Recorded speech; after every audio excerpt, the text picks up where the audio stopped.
News 18 लोकमतच्या प्रतिनिधीच्या वाहनावर हल्ला झालेला आहे। या घडीची सगळ्यात महत्त्वाची बातमी, न्यूज 18 लोकमतच्या प्रतिनिधीच्या वाहनावर हल्ला झालाय। बांधकाम कामगार नोंदणीत भ्रष्टाचाराची बातमी न्यूज 18 लोकमतने दाखवली होती। भ्रष्टाचारात जुन्नर आघाडीवर असल्याचं उघड केलं गेलं होतं। नेमकं काय झालं होतं? महाराष्ट्र इमारत आणि इतर बांधकाम कामगार कल्याणकारी मंडळाच्या वतीनं बांधकाम नोंदणी सुरू आहे।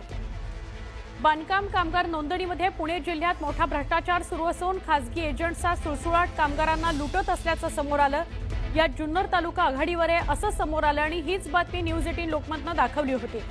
कृपया नोंदणी फी असणाऱ्या या बांधकाम कामगार नोंदणी प्रक्रियेकरता खासगी एजंट्स कामगारांकडून 1000 ते 1100 रुपये उकळतात। इतकंच नव्हे तर मोफत देण्यात येणारी भांडी सुद्धा खासगी एजंट्स कामगारांकडून 1000 ते 1500 रुपयांच्या मागणीनंतर त्यांना ती खासगी भांडी देतात। नोंदणीकृत कामगारांच्या मुलांना शैक्षणिक शिष्यवृत्ती मिळवून देतानाही त्यातील निम्म्या रकमेवर हे एजंट्सच डल्ला मारतात। ही बातमी दाखवल्यावर आता न्यूज 18 लोकमतच्या प्रतिनिधीच्या वाहनावर हल्ला करण्यात आलाय। अत्यंत धक्कादायक घटना। बातमी दाखवली म्हणून संताप व्यक्त करत न्यूज 18 लोकमतच्या प्रतिनिधीच्या वाहनावर हल्ला झालेला आहे। पुढच्या काचेवर दगड मारण्यात आलेला आहे आणि त्या दगडाने काचेला खूप मोठ्या प्रमाणात तडे गेलेले आहेत। आमचे प्रतिनिधी सचिन तोडकर यांना अधिक विचारूया। सचिन, हा सगळा काय प्रकार आहे? अत्यंत धक्कादायक गोष्ट।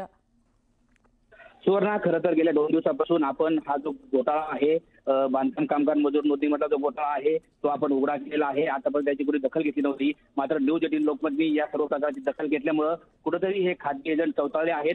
खरं तर या कामगार नोंदणीसाठी खासगी कॅम्प घेता येत नाही, मात्र अशा पद्धतीचे कॅम्प जुन्नर तालुक्यात सुरू असतात। त्याच्यावरतीच आपण आवाज उठवला होता आणि अशाच पद्धतीचा एक कॅम्प आज नारंगाव या ठिकाणी आयोजित करण्यात आला होता। या कॅम्पची माहिती घेण्यासाठी, ह्या कॅम्पची बातमी कव्हर करण्यासाठी ज्यावेळेस मी तिथे गेलो होतो, मी कॅम्पची माहिती घेतली, काही महिलांशी संवाद साधला, ऑन कॅमेरा संवाद साधला। बातमी कव्हर करून बाहेर पडत असताना जे काही खासगी एजंट असतील किंवा त्यांचे बगलबच्चे असतील, या सर्व बगलबच्च्यांनी माझ्या गाडीला गोळका घातला, माझ्याशी आरेरावी केली, आमची बाचाबाची झाली या ठिकाणी। आणि याच बाचाबाचीमध्ये माझ्या गाडीवरती कुणीतरी अज्ञात व्यक्तीने त्या ठिकाणी काहीतरी मारून माझ्या गाडीचं नुकसान केलेलं आहे। अशा पद्धतीने जर हे खासगी एजंट जर प्रतिनिधींना दमदाटी करणार असतील, एजंटला दमदाटी, आपल्या लोकांना दमदाटी करणार असतील आणि त्याच्यामुळे हे कुठे थांबेल असं त्यांना वाटत असेल तर सुवर्ण हे कधीही थांबणार नाही। आपल्यावरती कितीही हल्ले झाले तरी समाजावरती होणारा अन्याय आपण मांडत राहू। सुवर्ण, अगदी बरोबर सचिन, तुम्ही म्हणालात की कुठल्या तरी समाज जेव्हा आपल्यापर्यंत पोहोचतो तर त्यांना न्याय देण्याचा प्रयत्न करणं, त्या प्रक्रियेमध्ये सहभागी होणं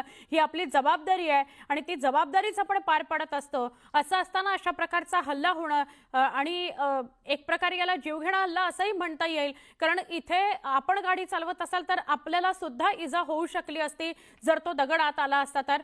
आमच्या प्रतिनिधीच्या वाहनावर हल्ला झालेला आहे। ज्यांच्या वाहनावर हल्ला झालाय ते सचिन तोडकर स्वतः आपल्या सोबत होते आणि आपल्याला अधिक माहिती देत होते।